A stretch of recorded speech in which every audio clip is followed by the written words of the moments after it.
here, and we're just gonna do a quick little 10-minute stretch for the glutes and the hips, just kind of getting everything moving, seeing where we might have some tension, avoiding pain. So please, if anything hurts, don't push into it, ease out of that pain range. Stretching can feel a little bit uncomfortable, but sharp pains or really dull aches we want to really avoid, okay? So first thing we're going to do is come up to this high kneeling position. We'll use a band in a moment, but first we want to come into this. So I'm going to think of my pelvis scooping under, and you might feel a little bit more stretch through the front of the hip, you might not, and then you're going to ease out of it. So scooping under, and then easing out of it. Now I've got my right leg down, so I'm going to scoop under and bring my right hand behind my head. So can you see from this position? Now I'm going to side bend, reaching the elbow up, and you might feel this go into the stomach a little bit as well, and then I just come back up. Scoop the pelvis under as I reach that elbow up to the ceiling, and then I come back. Let's do that one more time. Breath in. Exhale, scoop as I reach, and then I come back up. Now I'm going to come into the thinking stretch. I call it the thinking stretch because it looks like I'm pondering something. This helps me take my back out of the stretch a little bit, and I'm going to drop forward and then come back. You can put cushions underneath your knees if you need a little bit more protection there. And scoop under and down, and just kind of keep that breath. Where do I feel the stretch? And then I come out of it. And stretch. Now we're going to do it a little more upright. So I go forward and then out of it. See if that feels okay. If that feels uncomfortable and you prefer the thinking one, go back to that one. Or if this one feels better, stay doing this one. And reach, and then back up. But now we're going to go to the other side. I'm just going to turn this way. You can see we're going to do that little scoop under, checking, does this go into the knee? Does it hurt? I can ease it off if I want to, and then back. And scoop, just feel how that feels. And down, and then again, scoop. I'm going to keep the scoop. Now that I've got my left leg, my left arm comes up, and I'm going to reach up to the ceiling, and then I'm going to come back out of it. And reach. So this is great for the hip flexors, great for the quads, but I also get a little lat stretch in there, a little rib cage expansion. And reach. And then come back up. Now we're going to go into that thinking stretch. So I go forward and I go out as far as I can until I feel that stretch, and then I come out of it. Balance check there. And forward and off. And reach, and in, and reach. Now I take my hands to my side, and I do the same thing, and forward and back. See which one feels better on your body. We're going to do a lot of these going into the stretch, and then easing off of it. Let's just do one more, and then coming out of it. All right, we're going to go into the lizard stretch next.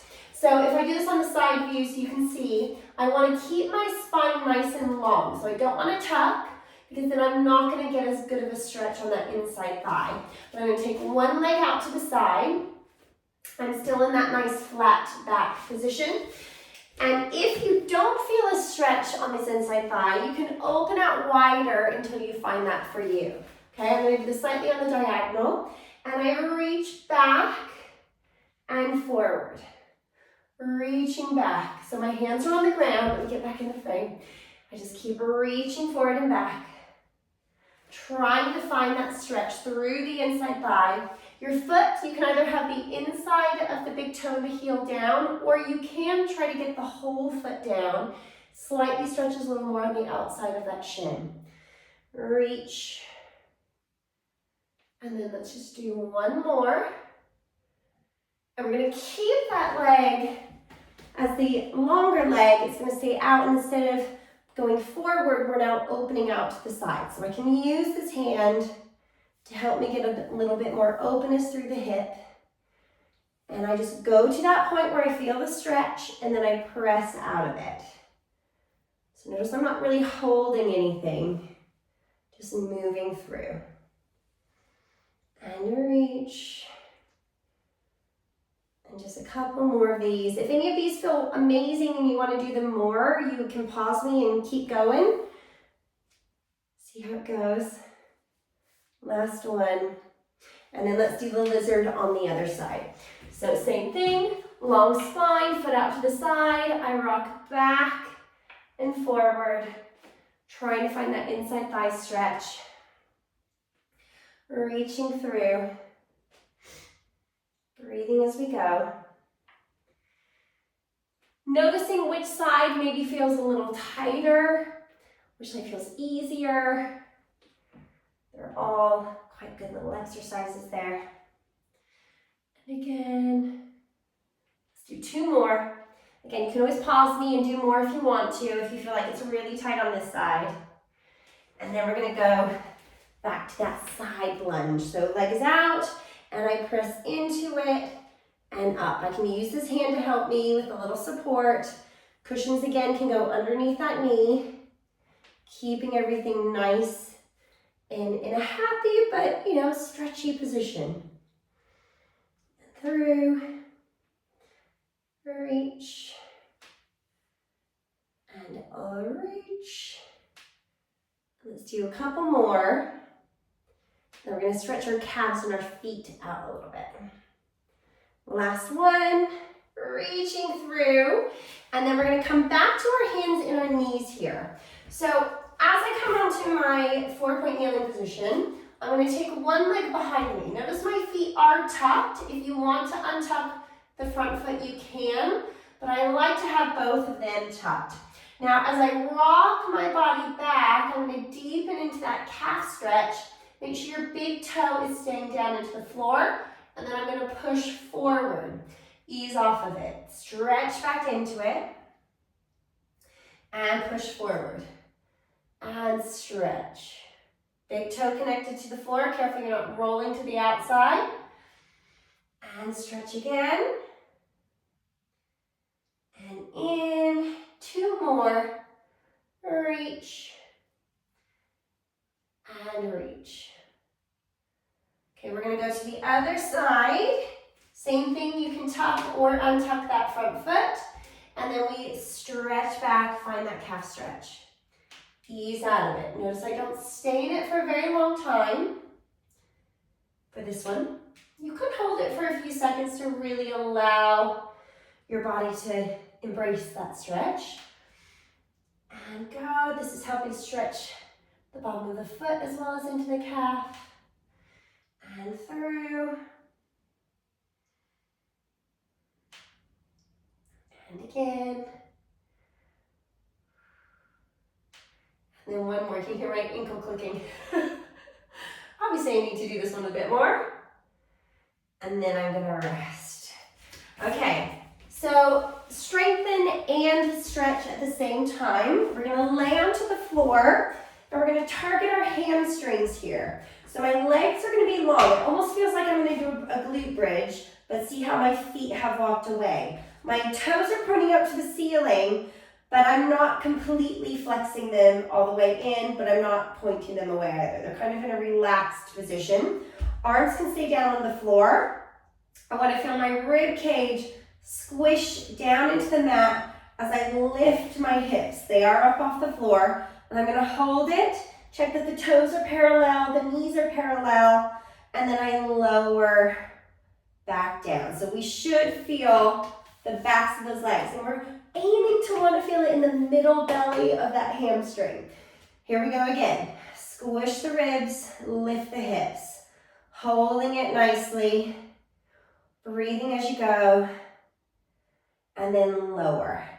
Now I'm going to keep my knees hip width apart and parallel, but I'm going to touch my toes together. Can you see how I'm tapping them? Knees don't come together. They stay pointed up. And let's go again. I lift up. It's going to be a little more inside thigh connection here. Pelvis is off the floor. And then lower down. Toes are still together. Knees are still parallel. Ribs down. Lift the hips. holding, and then lower. Now I'm going to take my toes away from each other. Knees are still parallel. I'm going to feel a little more of the outside hamstring kick in. Here we go. Ribs down, lift the hips. Keep those knees parallel. Maybe lift the head to check.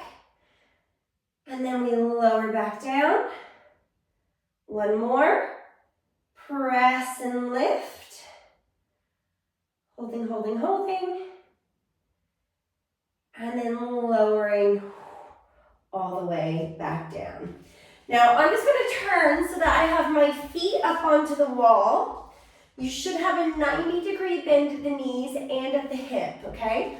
Both feet are going to be up to start with, and then I'm going to place the other foot down. So my toe is actually touching the wall. Hips are level, knees are forward. I'm going to press the hips up, trying to feel a stretch possibly through that front leg. And then I'm going to lower it back down. Press back up. Press. Find that stretch through the hips. And then lower it back down. You could always do this one more if you wanted to. Pressing up. Ribs are down, hips are lifting. And down. Last time, and then we'll go to the other side. Lift. And lower. I like to bring the foot up, switch, right away into it. Press the hips up. Now this is the side. We're aiming to get that stretch. And then down. And lift. We're not pushing too hard into the wall because we don't want to be gliding away from it. It's more about lifting the hips up and down. And then you got one more here. Pressing and lifting. And then lowering it all the way back down. Okay, coming back to the floor here. I'm going to take my feet as wide as I comfortably can. And I'm going to allow the knees to windshield wipe one side to the other. This is my last little exercise. Seeing how that feels as I turn in one, turn out the other. Does it feel tight anywhere? Is it restricted? Is it easier one way? You could also do this sitting in a chair. They call it a little zigzaggy. And then we're going to walk those feet back and recover. And hopefully that feels better. And hopefully your hips feel a little bit more loosened and ready for the rest of the day. And it might even help that lower back feel a little happier as well. All right, have a good one. Bye.